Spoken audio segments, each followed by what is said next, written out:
Good evening. A slight change to the planned top of this hour. I want to bring you this breaking news that's emerging in the Daily Telegraph. A secretive Whitehall spy unit has been used by the government to target social media posts criticising migrant hotels and two-tier policing.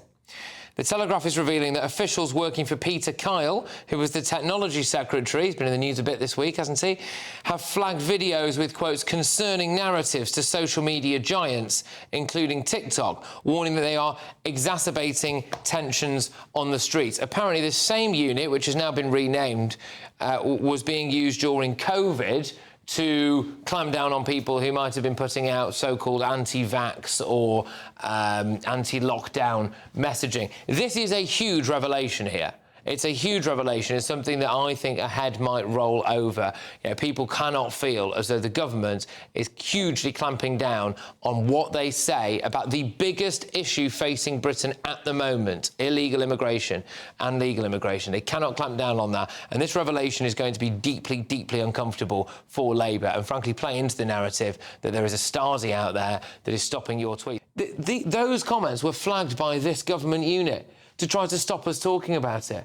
This is a problem. The issue here is how much did the minister know? One of the problems I have with our whole political system is we seem to have a civil service that is decoupled from the minister involved. So my first question would be, did the minister know this was going on? If he did know it's going on, he must have been in favour of it because he should have stopped it or not. If he didn't stop it, then he has to go. And the only reason I believe the minister should go is to send the idea to ministers that you are in charge of these departments, not the civil service. And if something's happening that you don't want to happen, it must stop. And if it doesn't stop, then the minister must change. So who was responsible? We have a situation now where people do very outlandish things with government resources and face no sanction. That's got to stop. Yeah, but I think there's a bigger problem than this. It was only this week that the Prime Minister, Keir Starmer, standing beside President Trump, boasting about freedom of speech in this country and how in favour of it he is. And ultimately, he is the captain of the ship.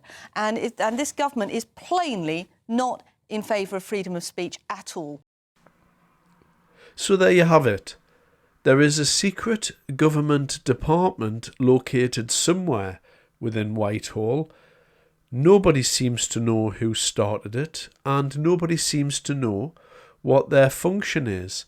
But we now know that these people, whoever they are monitoring social media posts, and it appears, although nobody can substantiate anything, that they've been there for quite some time. So we're to take from that, I believe we can infer from that they were there during COVID. Were they there during Brexit? Were they there before that? And what's their purpose for monitoring this? Is it the case that the deep state needs to monitor the communications of the populace so they can just simply know what's going on? Well, that's one explanation of what could be happening. Of course, given what happened in Southport last year and given the amount of arrests and imprisonment that took place for social media posts, I think it's only right that the British people are worried about this, because we should be worried about this. Since this government has come into power, free speech has been threatened. Not only have people been sent to prison for Facebook posts, and I'll just repeat that again because years ago that would have been a joke. Not only have people been sent to prison for Facebook posts, but now it appears that there's secret government departments which are monitoring our communications. And of course, earlier this week, we've had the online safety bill, which is nothing more than censorship dressed up as protecting children. Not only have we had Peter Kyle come out and call his political opposition paedophiles, which really I thought took politics and its stature in our consciousness down a couple of rungs into the gutter, to be honest. I mean, this is really low-grade politics that we're witnessing now. But all of this needs to be put into context. We've got a government being led by a man who appears to be unable to lead, a human rights lawyer who loves giving away British territory, who appears to not care about the 750,000 people coming into our country every year, who appears to not care about the people who are coming across the channel and invading our country every day. He doesn't seem to care about the economy, doesn't seem to care about anything really, apart from how he appears to look on the world stage. This internationalist Prime Minister, who is unable to manage anything in his own country, is currently overseeing this tinderbox. The British people are repeating over and over again to this man and his cabinet and this government, we want the small boats to stop. We don't care about international law. We don't care about the problems. This needs to stop. We want these people deported. We don't want them here. It's quite straightforward. The report that came out earlier this week said quite clearly the people that have just arrived here, these illegals, these foreign nationals that are coming here, are over 3 times more likely to commit a sexual assault than people who hold a British passport.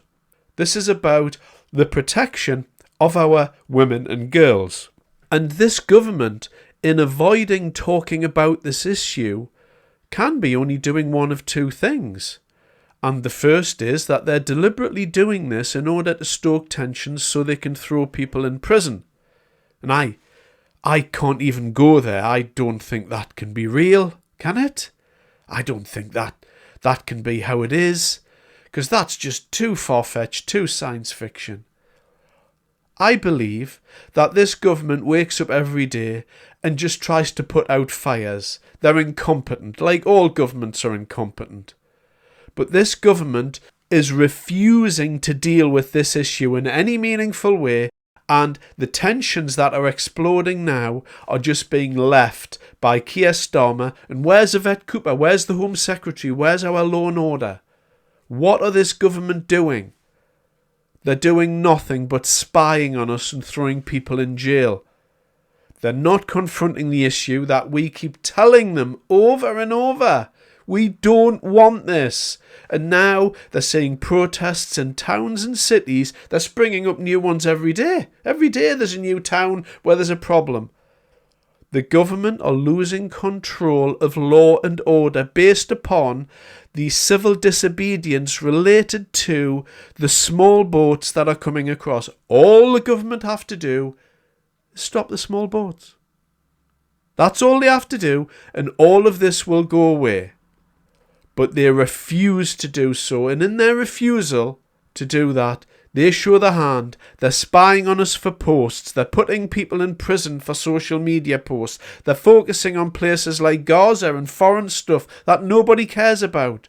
But their incompetence is going to lead to this tinderbox going up, and the only people responsible for it will be this government, who is not dealing with this problem. We're at the business end of things now, and they need to get a grip. But I think we all know that they're just going to sit there and watch it happen. And what a disgusting act of betrayal that would be on the people of this country. Thanks very much for your time.